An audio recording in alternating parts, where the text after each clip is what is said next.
آج کی رات ہمیں کیا زیادہ پڑھنا ہے؟ ایک کم سے کم 111 دفعہ اللہم انکا عفو کریم، پڑھو ساتھ میں، اللہم انکا عفو کریم تحب العفو فاعف عنی، 111 دفعہ تو پڑھ لو۔ 111 کافی کا ابجد ہے، اللہ تاکہ کافی ہو جائے اور ہماری مغفرت ہو جائے۔ یہ کوئی حدیث کی بات نہیں، یہ بزرگوں نے بتایا ہے کہ کافی میں 4 حرف ہیں، کاف الف فا یا، اللہ کا نام ہے، اس کا 111 بنتا ہے۔ تو آج کم سے کم 111 پڑھ لو، 1 تسبیح پڑھ لو، 3 تسبیح پڑھ لو، آج خوب پڑھو اس کو، سجدے میں رو رو کے پڑھو۔ اللہم انکا عفو کریم تحب العفو فاعف عنی۔ آج میں اس شب قدر 27 کی رات کا تحفہ آپ کو دے رہا ہوں، اور یہ وہ تحفہ ہے جو 1400 برس پہلے مسجد نبوی میں مدینہ پاک میں حضور صلی اللہ علیہ وسلم نے امت کو عطا فرمایا تھا۔ اللہ کا شکر ہے کہ اللہ تعالیٰ نے یہ عزت عطا فرمائی کہ جو رسول خدا صلی اللہ علیہ وسلم نے 1400 برس پہلے مدینہ پاک میں امت کو عطا فرمایا، اس تحفے کو اختر اپنی زبان سے پیش کر رہا ہے اور آپ تک اپنی سمانت کو حضور صلی اللہ علیہ وسلم کی سمانت کو پہنچا رہا ہے۔ یاد ہو گیا نا؟ اللہم انکا عفو کریم تحب العفو فاعف عنی۔ اب اس کا ترجمہ بھی سنیے۔ میں اس کی شرح وہ کرنا چاہتا ہوں جو 11 جلدوں کی عربی زبان میں شرح ہے، اردو میں ترجمہ نہیں ہے۔ اس کا نام مشکات کی شرح ہے، شرح مشکات المسمى بالمرقات، اور شارح جنت المالا میں عراق کے رہنے والے بہت بڑے محدث ہیں۔ اس کی شرح لکھتے ہیں اللہم انکا عفو، اے اللہم انکا انت کثیر العفو، یا اللہ آپ بہت معاف کرنے والے ہیں۔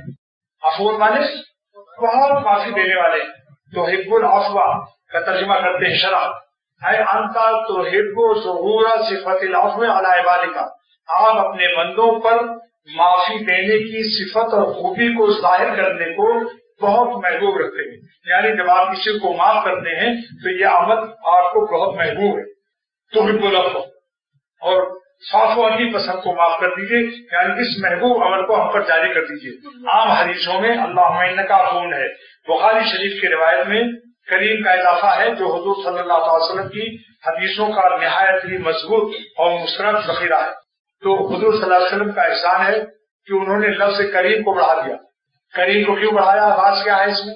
کیونکہ امت گنہگار ہے، امت کیا ہے؟ گنہگار ہے اور معافی کے قابل نہیں۔ اور کریم کے معنی وہ مہربان، وہ کریم، وہ ذات جو نالائق کو بھی مہربانی کر دے اور نالائق کو بھی اپنی مہربانی سے محروم نہ کرے۔ کریم کا لفظ بڑھا دیا، لہذا اب کوئی گنہگار کے لیے بھی نا امیدی کی بات نہیں رہی۔ یہ لفظ کریم بڑھا کر اللہ تعالیٰ کے اس صفت کے ظہور کے لیے سرور عالم صلی اللہ علیہ وسلم نے کریم کا لفظ بڑھا دیا کہ اے خدا آپ کو معافی دینا محبوب تو ہے، لیکن جو معافی دینے کے قابل میری امت کا خطا کار نہ ہو اس کو اپنی صفت کریم سے آپ معاف کر دیں۔ یعنی جو گنہگار خطا کار اپنی نالائقی، مسلسل نالائقی سے اس قابل ہی نہ ہو کہ اس کو معاف کیا جائے، لیکن لفظ کریم بڑھا رہا ہوں، اے خدا میری امت کے خطا کاروں کو اپنے لفظ کریم کے صدقے میں معاف کر دینا۔ کیونکہ کریم کی تعریف یہ ہے کہ جو نالائقوں پر بھی مہربانی کرتی۔ ایک تعریف ہے، 4 تعریفیں کریم کی۔ نمبر 1 تفضل علینا بدون الاستحقاق، ہم پر مہربانی کر دیجیے، حق نہیں بنتا ہمارا، نالائق ہے ہم، لیکن آپ تو لائق ہیں۔